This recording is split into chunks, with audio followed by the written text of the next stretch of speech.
Assalamualaikum warahmatullahi wabarakatuh. Perkenalkan, nama saya Jessica dengan NIM H1011231032. Pada kesempatan kali ini saya akan mempresentasikan makalah saya yang berjudul Analisis Komponen Utama pada Data Pelatihan Kerja Pegawai. Nah, yang pertama itu ada background atau latar belakangnya. Nah, pelatihan kerja itu memiliki peran yang sangat penting dalam meningkatkan kualitas kerja pegawai di dalam berbagai organisasi. Nah, kualitas kerja pegawai ini merupakan salah satu indikator utama dalam menilai kinerja suatu organisasi, di mana hal ini dapat mempengaruhi produktivitas dan efektivitas kerja dalam mencapai tujuan yang telah ditetapkan.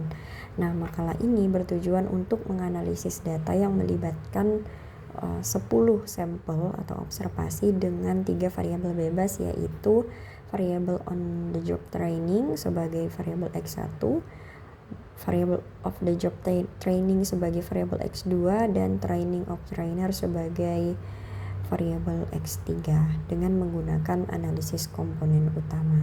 Nah, analisis komponen utama ini sendiri mampu memberikan gambaran yang lebih lengkap tentang hubungan antara variabel yang saling berinteraksi, sehingga hasilnya dapat lebih representatif dalam menggambarkan fenomena yang ada di lapangan. Selanjutnya adalah rumusan masalah dan juga tujuan. Nah, untuk rumusan masalah sendiri di sini bagaimana analisis komponen utama pada pelatihan kerja pegawai terhadap kualitas kerja masing-masing individu. Lalu tujuannya adalah untuk mengetahui analisis komponen utama pelatihan kerja terhadap kualitas kerja masing-masing individu. Lalu di sini hasil dan pembahasannya dibagi menjadi beberapa bagian. Yang pertama ada data pelatihan kerja, ada statistika deskriptif, standarisasi data, screening data, missing data, ada uji validitas data, analisis komponen utama, dan juga kesimpulan. Nah, ini adalah data yang saya gunakan dalam makalah ini, yaitu data pelatihan kerja pegawai yang terdiri dari 3 variabel bebas, yaitu variabel X1 ini adalah on the job training, yang kedua X2 ini adalah object of the job training, dan X3 adalah training of trainer, di mana data ini terdiri dari 10 sampel, 10 observasi. Nah, yang pertama adalah statistika deskriptif. Statistika deskriptif di sini ada N atau banyaknya sampel, jadi dari 3 variabel tersebut memiliki 10 sampel, ya, 10 observasi. Lalu ini adalah nilai minimum dari masing-masing variabel, dan maksimum ini adalah nilai maksimum dari masing-masing variabel. Lalu juga ada mean atau nilai rata-rata dari masing-masing variabel, dan juga standar deviasi dari masing-masing variabel. Nah, ini adalah standarisasi data dari data awal yang bentuknya seperti ini. Lalu kita standarisasi data tersebut supaya lebih sama.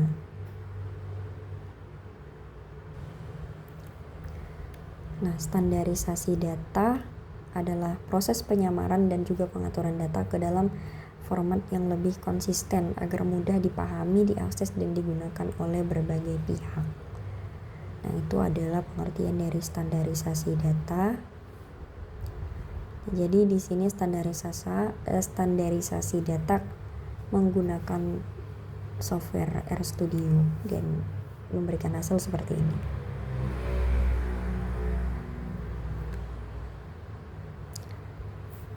Nah, lalu selanjutnya adalah uji normalitas. Nah, di sini uji normalitas yang saya gunakan menggunakan software RStudio. Saya menggunakan uji normalitas Mardia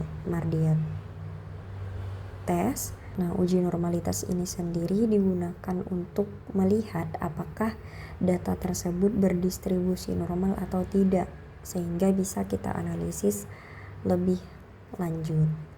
Nah, di sini terlihat bahwa multivariate normality-nya memiliki result yes, sehingga data ini memenuhi uji normalitas data, sehingga data ini bisa kita analisis lebih lanjut lagi. Nah, selanjutnya adalah matrik kovarian dan matrik korelasi. Berdasarkan data ini ya, dan juga hasil standarisasi datanya, diperolehlah matrik kovarian dan juga matrik korelasi dari data tersebut. Nah, karena memiliki variabel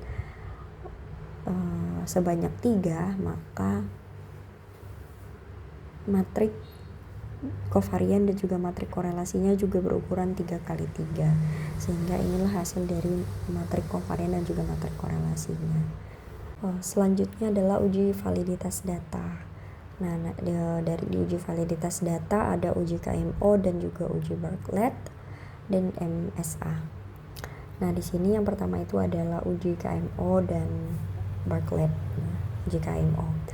Nah, di sini yang menjadi dasar keputusannya adalah jika nilai KMO-nya kurang dari 0,5, maka PCA-nya atau analisis komponen utamanya tidak direkomendasikan dan perlu dilakukan perbaikan data seperti menghilangkan variabel yang memiliki korelasi yang lemah. Jadi ketika KMO-nya kurang dari 0,5, maka data ini tidak bisa kita analisis lebih lanjut. Nah, berdasarkan data di atas ya, data pelatihan kerja pegawai tadi, kita perolehlah output dari hasil analisis menggunakan software RStudio sebagai berikut. Nah, di sini yang kita perhatikan adalah nilai KMO kriterionnya. Nah, di sini nilai KMO kriterionnya adalah 0,5353297, yang mana nilai ini lebih dari 0,5. Yang artinya data ini ya, data pelatihan kerja pegawai ini direkomendasikan atau dapat kita analisis dan juga kita prediksi lebih lanjut. Nah, selanjutnya ini uji Bartlett. Nah, begitupun dengan uji KMO ya. Uji Bartlett juga mempunyai dasar pengambilan keputusan, yaitu jika nilai p-value-nya kurang dari 0,05, maka matrik korelasinya berbeda dari identitas, yang artinya variabel memiliki hubungan yang cukup untuk dilakukan analisis faktor atau PCA. Lalu jika p-value-nya kurang dari 0,05, maka lebih dari 0,05, maka matrik korelasi mendekati matrik identitas, yang artinya variabel tidak berkorelasi dengan baik sehingga analisis faktor atau PCA tidak direkomendasikan. Nah, berdasarkan data di atas ya, dengan melakukan pengujian menggunakan pengujian uji Bartlett menggunakan software RStudio, diperolehlah hasil sebagai berikut. Nah, jadi yang kita lihat di sini adalah p-value-nya.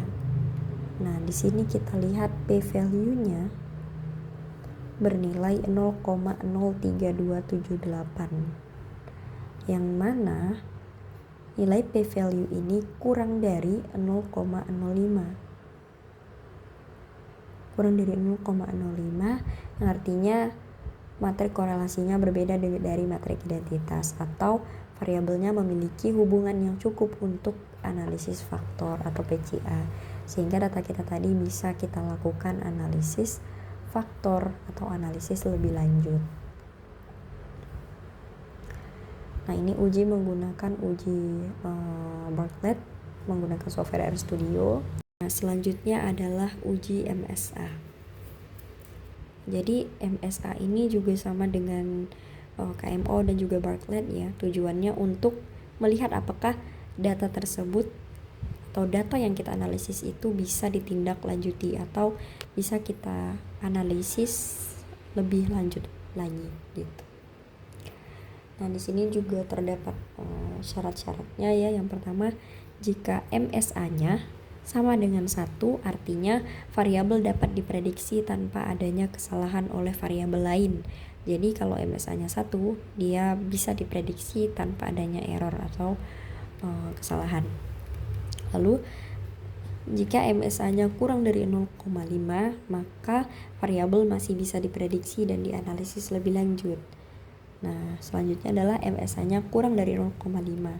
Artinya variabel tidak bisa diprediksi dan dianalisis lebih lanjut atau dikeluarkan dari variabel lainnya. Nah, di sini uji MSA-nya menggunakan software SPSS. Jadi dengan melihat tabel anti-image matrix. Nah, di sini kita melihat pada bagian anti-image covariant yang dengan nilai yang mempunyai pangkat A. Ini ya. Nah, di sini untuk variabel X1 atau on the job training, MSA-nya adalah 0,722 dan untuk off the job training variabel X atau variabel X2 nilai MSA-nya itu 0,521 dan untuk variabel X3 training of trainer nilai MSA-nya itu 0,523 yang mana ketiga nilai MSA ini lebih dari 0,05 yang artinya variabelnya masih bisa kita prediksi dan kita analisis lebih lanjut. Nah, karena uji KMO, uji Bartlett dan juga MSA ini terpenuhi, maka variabelnya dapat kita atau data bisa kita prediksi dan kita analisis lebih lanjut. Selanjutnya ada komunalitas. Jadi di komunalitas ini bertujuan untuk mengetahui seberapa besar variabel tersebut dapat dijelaskan oleh faktor yang dibentuk. Nah, jadi di sini kita melihat pada jadi analisis ini dilakukan dengan menggunakan software SPSS. Kita melihat pada bagian extraction. Jadi di sini pada bagian on the job training extraction itu 0,265 sehingga yang artinya variansi X1 atau on the job training itu dapat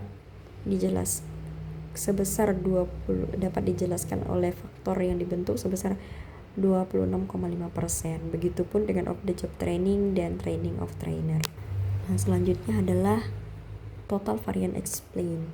Dalam faktor analisis ini terdapat 3 variabel bebas yang dimasukkan di mana masing-masing variabel mempunyai satu variansi saja sehingga total variansinya itu ada 3. Nah, sekaligus dari ketiga variabel tersebut diringkas menjadi satu faktor saja dan dicari dengan menggunakan rumus variansi yaitu total extraction sum of square loading dibagi dengan banyaknya variabel dikali dengan 100. Nah, di sini kita akan melihat total variance explain atau kita akan melihat berapa faktor sih yang dapat dibuat dan seberapa besar proporsi dari faktor tersebut. Nah, di sini analisis yang dilakukan menggunakan software SPSS dan variansi faktor itu dapat dicari dengan menggunakan rumus total extraction sum of square loadings dibagi dengan banyak variabel dikali dengan 100%. Itu untuk mencari berapa sih jumlah atau proporsi kumulatifnya dari faktor tersebut. Nah, di sini kita bisa melihat dari bagian total. Nah, di sini total ini ada menunjukkan nilai eigen yang berada di atas 1.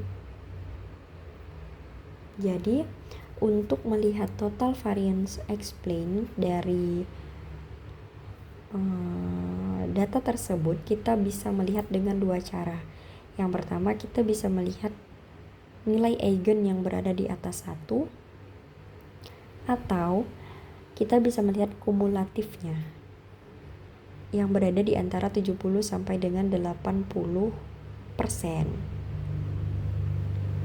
Nah, di sini kita menggunakan syarat yang pertama yaitu nilai eigennya berada di atas 1.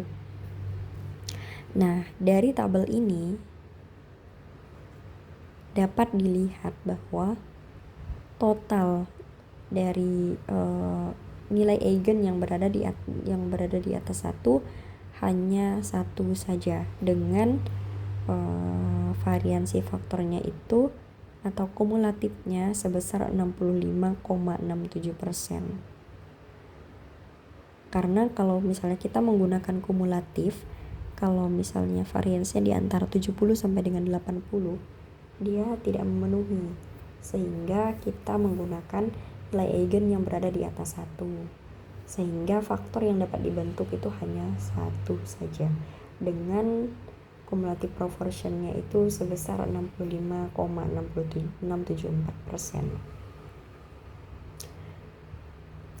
Nah, faktor yang dibentuk juga bisa dilihat dengan menggunakan script plot. Nah, di sini script plot ini adalah output dari analisis menggunakan software SPSS. Nah, di sini kita bisa melihat nilai eigen atau titik yang berada di atas 1. Nah, dari ketiga ini, titik yang berada di atas 1 atau titik variabel yang berada di atas 1 hanya ada 1 saja.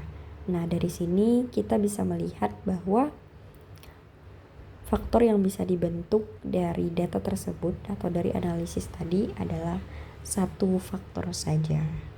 Nah, selanjutnya adalah komponen matrik. Komponen matrik ini menunjukkan di dalam faktor tersebut ada berapa atau variabel mana saja yang masuk ke dalam faktor tersebut. Karena dari analisis kita tadi hanya ada 1 faktor saja, sehingga ketiga variabel mulai dari X1 sampai dengan X3 semuanya masuk ke dalam faktor 1 tadi. Nah, ini adalah nilai eigen dari data tadi.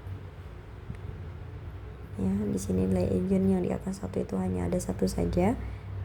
Kalau ini adalah vektor eigennya. Lalu di sini ada koefisien komponen utama. Nah, untuk koefisien komponen utama sendiri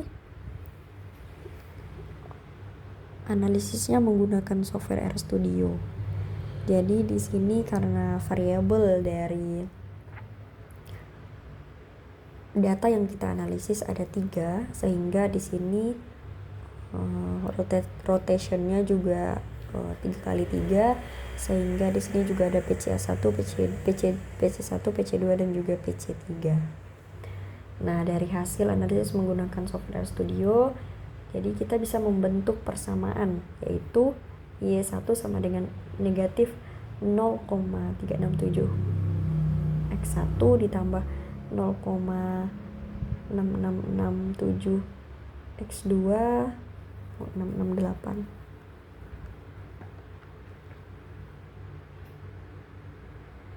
Ini 668 X2 ditambah 0,648 X3.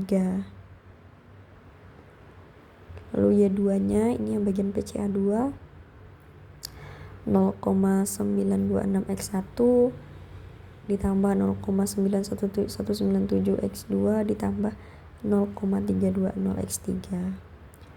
Lalu untuk persamaan yang ketiga adalah Y3 sama dengan 0,085 X1 ditambah 0,0718 X2 dikurang dengan 0,690 X3, sehingga ini adalah koefisien dari komponen utamanya. Nah, selanjutnya adalah proporsi kumulatif varians. Nah, proporsi kumulatif varians itu dianggap cukup untuk mewakili keragaman data jika berada di rentang 70% sampai dengan 80%. Nah, berdasarkan hasil analisisnya menunjukkan bahwa ada 2 komponen utama di sini yang bisa diambil karena telah mampu menangkap atau menjelaskan sebesar 94,16%. keragaman data. Namun sebenarnya jika kita melihat nilai eigen tadi, hanya ada satu faktor saja yang bisa kita ambil, karena nilai eigen yang berada di atas 1 itu hanya satu saja. Dan sebenarnya 65,67% ini juga sudah cukup mampu untuk menjelaskan keragaman data. Jadi kita anggap cukup. Sehingga kalau berdasarkan nilai eigen, hanya ada satu faktor saja yang bisa kita ambil, atau hanya ada satu komponen utama saja yang dapat kita ambil. Dengan nilai kumulatif proportionnya itu adalah 0,6567 atau sebesar 65,67 dari komponen ini mampu untuk menangkap keragaman data. Selanjutnya adalah penutup. Nah, berdasarkan hasil analisis di atas diperoleh kesimpulan sebagai berikut. Yang pertama, berdasarkan komponen matrik terlihat bahwa variabel berdasarkan tabel komponen matrik di atas terlihat bahwa ketiga variabel yaitu on the job training, off the job training, dan training of trainer masuk ke dalam faktor 1 karena hanya terdapat satu faktor saja atau satu komponen utama saja yang bisa dibentuk dengan korelasinya sebesar negatif 0,515, 0,936 dan 0,910. Nah, pada tabel communities nilai variansi on the job training sama dengan 0,265. Artinya sebesar 26,5% dari variansi on the job training dapat dijelaskan oleh faktor yang dibentuk.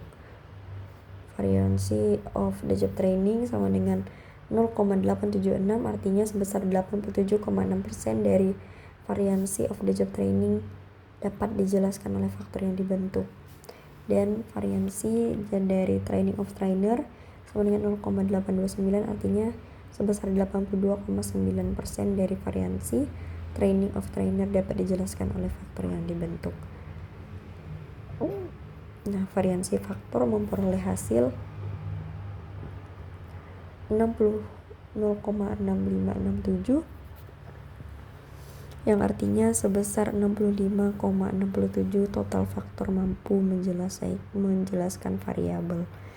Lalu berdasarkan analisis komponen utama diperoleh persamaan yaitu Y1 sama dengan negatif 0,367x1 ditambah 0,667x2 dan 0,648x3, dan Y2 sama dengan 0,926x1 ditambah 0,197x2 ditambah 0,320x3, dan Y3 sama dengan 0,085x1 ditambah 0,718x2 dikurang 0,690x3. Dan berdasarkan hasil analisis tersebut menunjukkan bahwa komponen utama untuk dapat diambil sebanyak 2 komponen utama karena mampu menjelaskan 94,5% jika nilai kumulatif yang dianggap cukup adalah berada pada rentang 70 sampai dengan 80%. Namun, berdasarkan hasil analisis nilai eigen diperoleh nilai eigen yang berada di atas 1 adalah satu saja. Ya, sehingga nilai kumulatif proporsinya adalah 0,6567 atau 65,67%. Sehingga komponen utama yang dapat dibentuk itu adalah satu saja karena telah mampu menangkap 65,67% keragaman data. Sekian penjelasan mengenai analisis komponen utama pada data pelatihan kerja pegawai terhadap masing-masing individu. Semoga bisa dipahami. Saya ucapkan terima kasih. Wassalamualaikum warahmatullahi wabarakatuh.